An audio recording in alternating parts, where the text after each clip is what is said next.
Well, I'm actually very pleased to be here today, and thank you to Robert and to the rest of the organizers for the invitation to come and speak. Any time that I can spend out of the office and not looking at a screen these days is a welcome thing, so it's very nice to be in London and doing this talk. I've learned something in the last couple of years from listening to some of the better speakers on this circuit, speaking about minor metals, what we at Byron call the electric metals, and in particular rare earths. And I've taken a page from Jack Lifton's book, in that although I have a title and a topic listed in the agenda, I'm not going to talk about that at all. Instead, what I'm going to do is discuss something with you that I think a few people in the rare earth space would find aggravating and annoying and depressing. But I think as anyone who's involved in this space, anyone who's involved in the financing of this space, we need to start considering, we need to start thinking about. For a couple of reasons that I'm going to discuss in much greater detail, we do not at this time believe any longer that heavy rare earths are going to be in shortfall. We actually think we're going to see a surplus of some of these materials for a number of reasons. And that has implications across the industry, and more importantly, it should get us thinking about what types of projects we need to emphasize and exactly our priorities in developing those projects.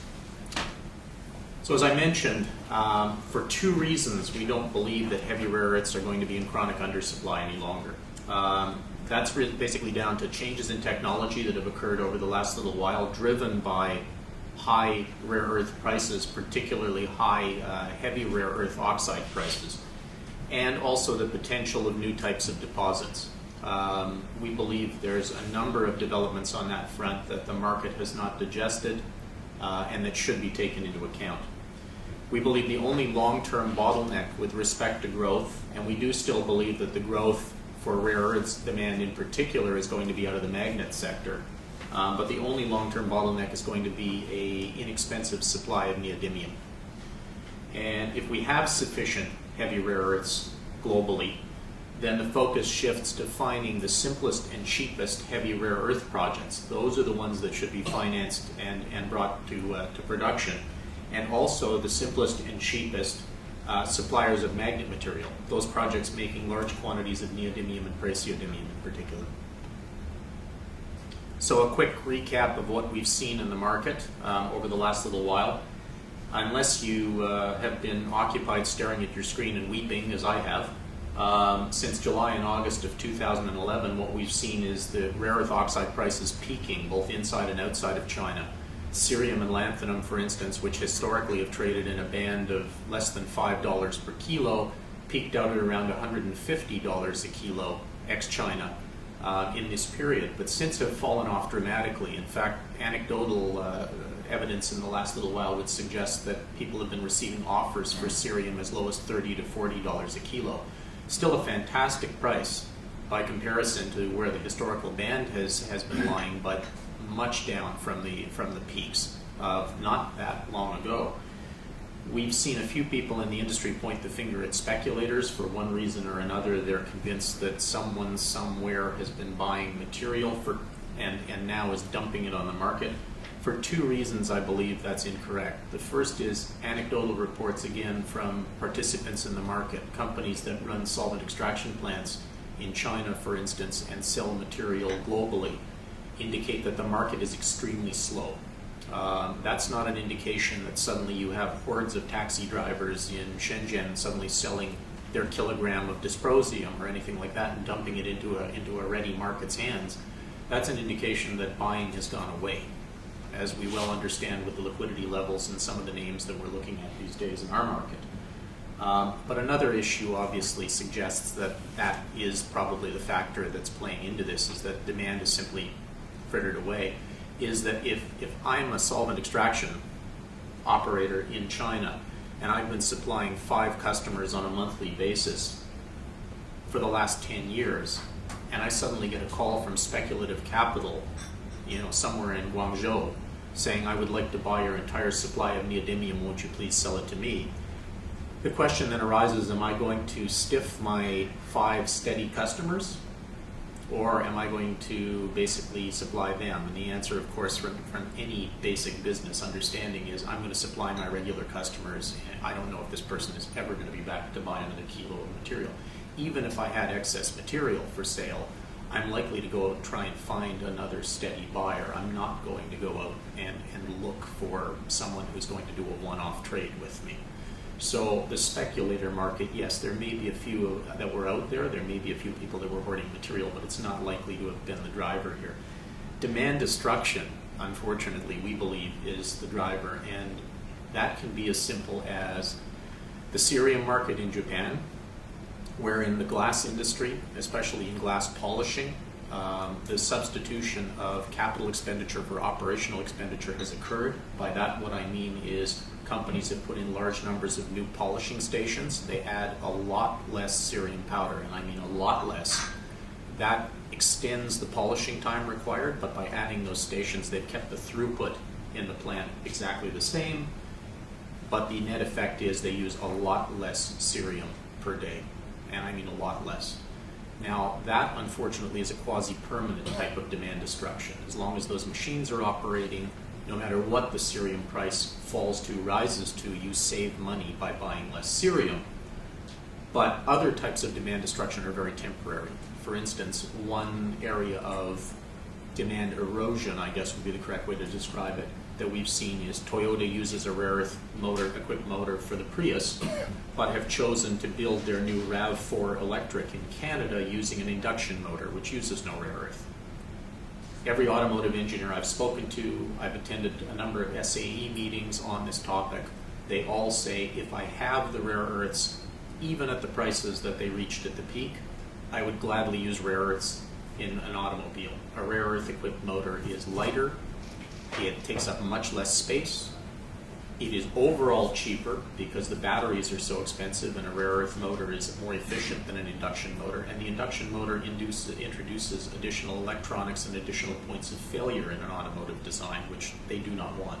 The rare earth solution is a better solution, but if you can't count on getting the rare earths, then you can't dedicate a line, a plant, to building a product that you may not be able to build. Simple as that.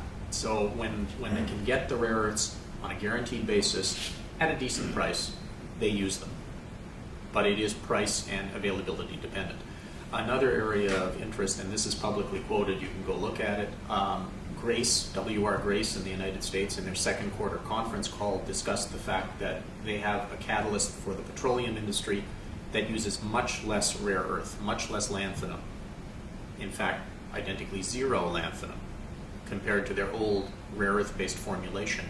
And at present prices for lanthanum, and remember they're paying quite a bit below market because of their contract with Molycorp, at the present prices that they pay for lanthanum, they make a much better margin selling the no rare earth product. So they are transitioning their customers away from a lanthanum-based product and towards a product that uses zero rare earth. But again, lanthanum is not a fantastic catalytic material, but a good one, and at the right price point, given supply, you will switch back to it because it will be the cheapest formulation that you can make, as it has been for many, many years. So again, that type of demand destruction, that type of demand erosion is very temporary. It's basically predicated on the high prices that have happened recently. What are we seeing happening to heavy rare earths? Two things: demand shifts, basically the intervention of technological development, and two types there that are. These are not the only developments that we could highlight, but they're indicative of what's happening in the space. Aichi Steel's development of a new bonded magnet technology, Boulder Wind's invention of a modified version of a wind turbine generator, and supply shifts. We have seen relatively cheap, I emphasize relatively, cheap hard rock projects come into vogue in Canada that could well produce large quantities of heavy rare earth. We also have seen, and this may come as a surprise to some people, relatively cheap, relatively easy ionic clay projects outside of China. And I'll highlight some of that. Aichi was formerly known as Toyota Steel. It's part of the Toyota group of companies. They found it difficult to do business with other car companies in Japan with a name like Toyota Steel, so they changed the name to Aishi Steel, and face-saving aspects come into play, and suddenly people are doing business with them. But they specialize in developing very, very, very high-quality alloys. And one of the areas that they've developed is very high-quality bonded magnets. They're very good at it. One of the things that they were doing, this was not a happenstance, this was intended. They wanted to develop a method of making a bonded magnet that required far less dysprosium, because they saw dysprosium as a bottleneck. For those who aren't familiar, I trust a lot of people are, but dysprosium is used to cure, or at least alleviate, the one Achilles heel that rare earth magnets have. Rare earth magnets are incredibly powerful magnets, but unfortunately they do not suffer temperature well. When the magnet heats up, so anywhere you're applying this, whether it's in a high power generator or a high power motor, as the magnet heats up, its field decreases dramatically. As that happens, you will suddenly find yourself with a motor that doesn't produce nearly as much power, or a generator that can't output the expected level of current. And you don't want that, so you have to add dysprosium. You can add as much as 8% dysprosium to these magnets by weight. This is not an insignificant amount of material. Unfortunately, dysprosium is rare. And so Aishi looked at this as a bottleneck, and they said, we have to fix this. How do we fix it? Well, they came up with a methodology. MagFine is the brand name that they've attached to this, but it's really a top-to-bottom change in the way a magnet is made. If you want the highest performance magnet that you can make, you use a sintered magnet. Sintered magnets are effectively solid metal. Can't do much better than a solid block of magnet material. But there is a different type that's cheaper to manufacture. It's called a bonded magnet. In effect, you mill the alloy down to small particles, you glue them together. The advantage there is you can create a magnet in any shape that you want. There's very little waste in the material. The disadvantage is you only get so much magnet material crammed in, and the rest of it is non-magnetic plastic. So that's a bit of a drawback. What Aishi has done is they put a little cost in at the beginning of the system. They've ground that alloy down to a very, very fine powder, much finer than is required. What they found is that allows you to pack more metal in.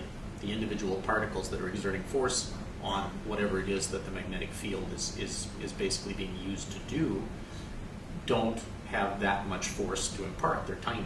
And so it takes less epoxy to glue them together without risking the structural stability of the magnet. You can pack in as much as 80% magnet material in this sort of a process. They've also altered the manufacturing process. They've taken a process that used to use about 14 steps to make a magnet and reduced it to 6. Anybody who's familiar with manufacturing technology will understand that's a cost saving in itself. But the biggest change from my perspective is when they made these particles tiny, they reduced the concern about the magnet heating up. Many people think a magnet heats up in these applications because of friction. That's not true. What it is a phenomenon called an eddy current. Much like the Newtonian principle, if I push on this podium with my hand, the podium pushes back on me. Equal and opposite reaction in effect. What happens in the use of a magnet is, looking at a generator, for instance, you have a magnet, you're passing a coil of wire around it through the field to generate a current that's going to flow out and do work.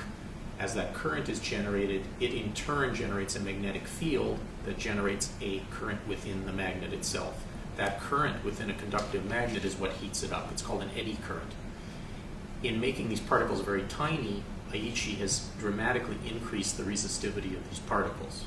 There's less ability of current to flow in these particles than there would be in a bulk block of the material. As a result, the magnet doesn't heat up as much. As a result, you need very much less dysprosium. Boulder Wind has a solution for wind power generators, which is they use an air gap rather than an iron gap. So instead of an iron core within their generator, they're using air. Now, there's lots of manufacturing difficulties with this design. They're not the first ones to think of it. The real core, if you pardon the pun, of their offering is that they've come up with ways to overcome these design principles, these design faults. That's fine. That's why Molycorp recently invested in this company. But what they've done in implementing this design is, again, they've dramatically decreased the eddy currents that affect the magnets. Again, they've decreased the tendency of a large magnet in a wind turbine generator to heat up. And by doing that again, they've dramatically reduced the amount of dysprosium that's required. That's substantial. You're talking about, say, a 6 megawatt wind turbine that would use about 4 tons of magnet. So this is an offshore wind turbine that could occupy 4 tons of magnet on its own.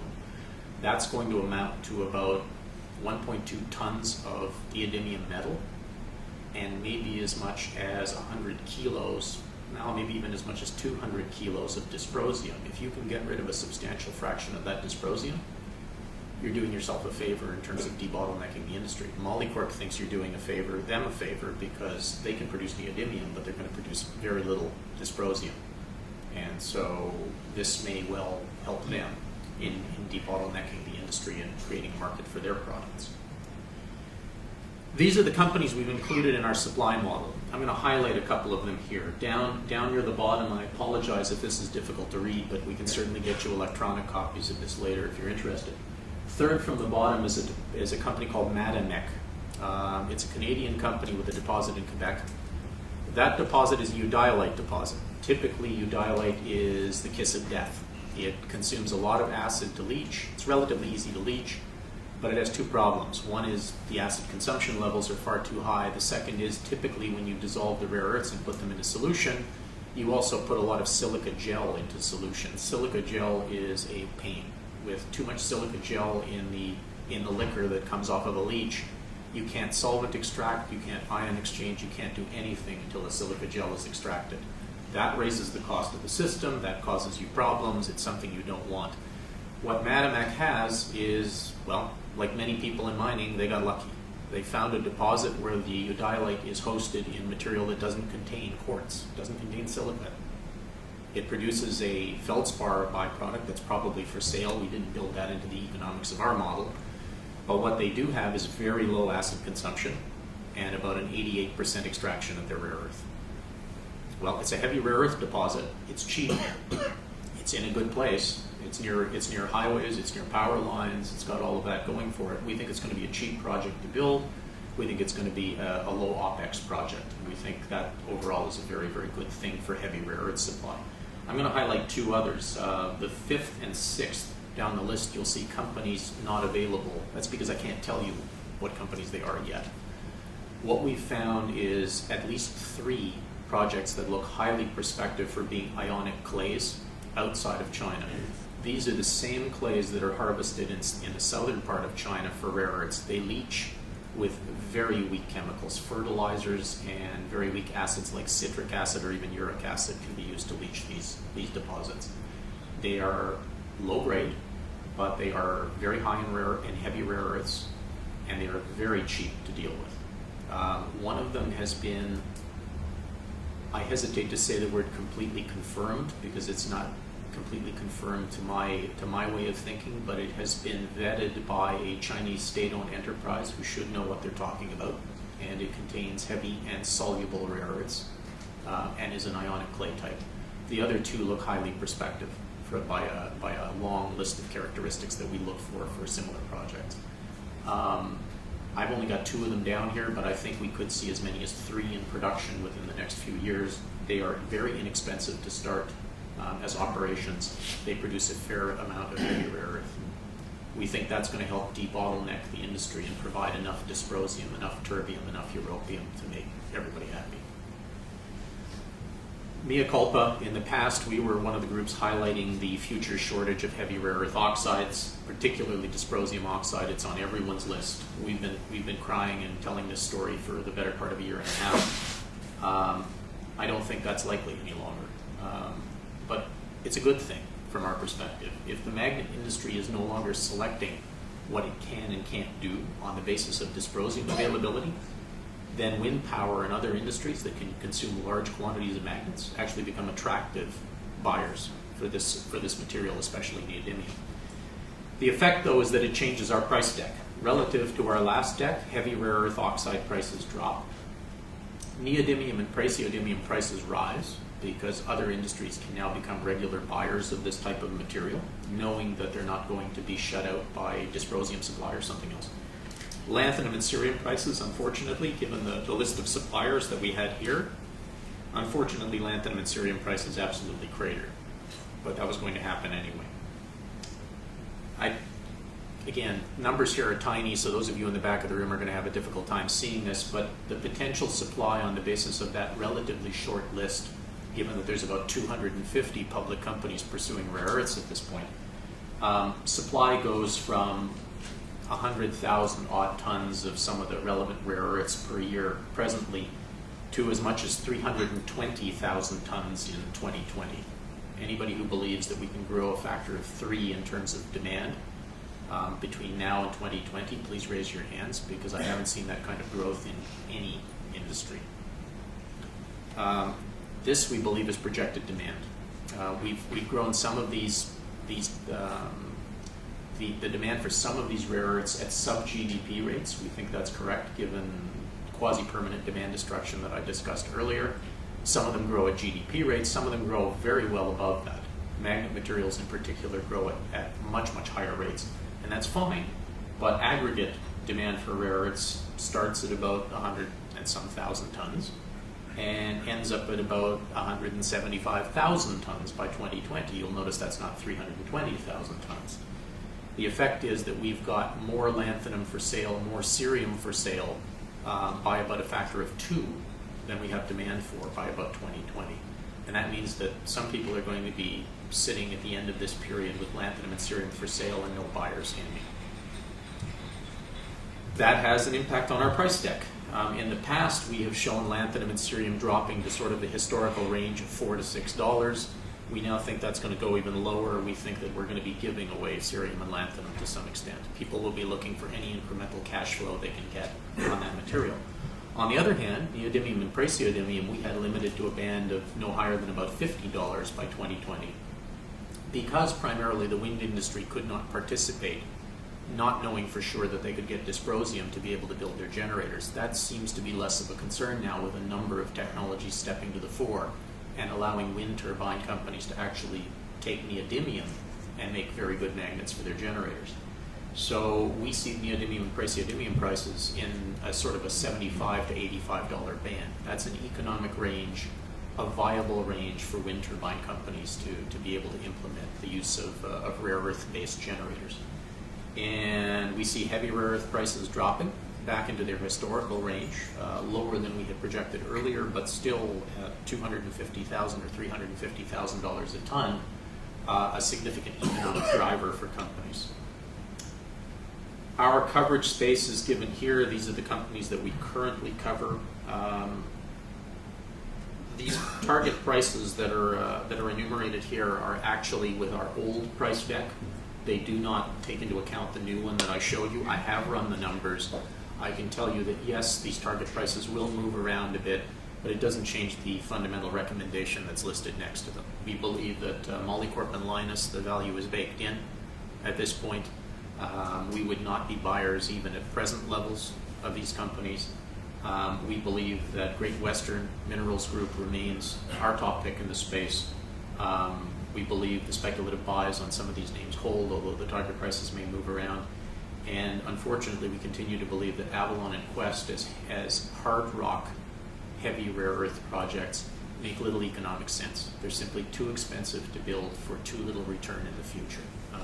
So we maintain ourselves on those.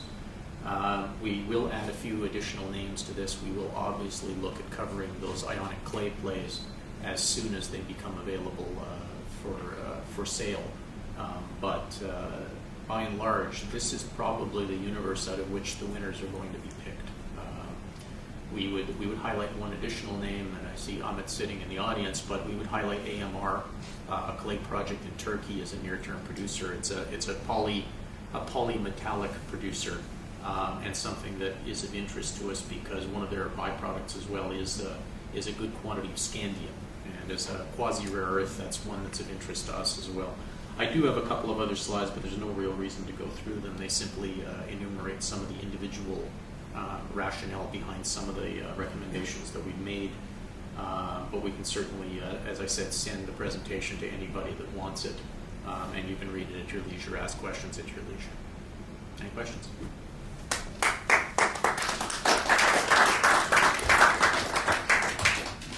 Thank you very much indeed for your presentation, which is quite sobering.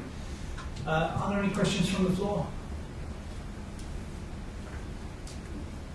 Just one question on your price forecast and supply forecast. If those prices come to fruition, then how much of that supply will get shut off? And will the market be equilibrated to sell to help support higher prices? The interesting aspect of this is, and I put in this caveat, providing Molycorp does fulfill their mine to magnet strategy. They've had no success finding a magnet making partner to date. You'll recall Hitachi walked away from their transaction not that long ago.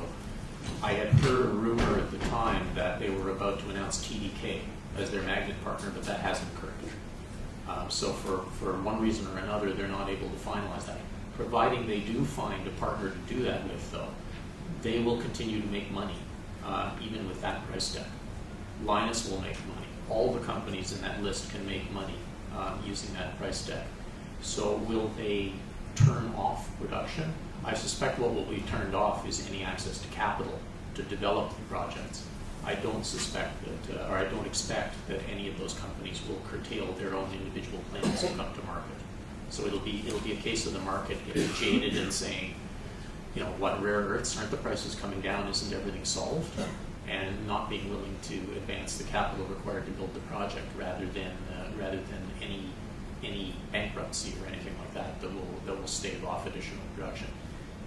At least 3 of those companies are fully financed through to production. Probably the list before the end of the year will be 4 or 5 that are fully financed through to production.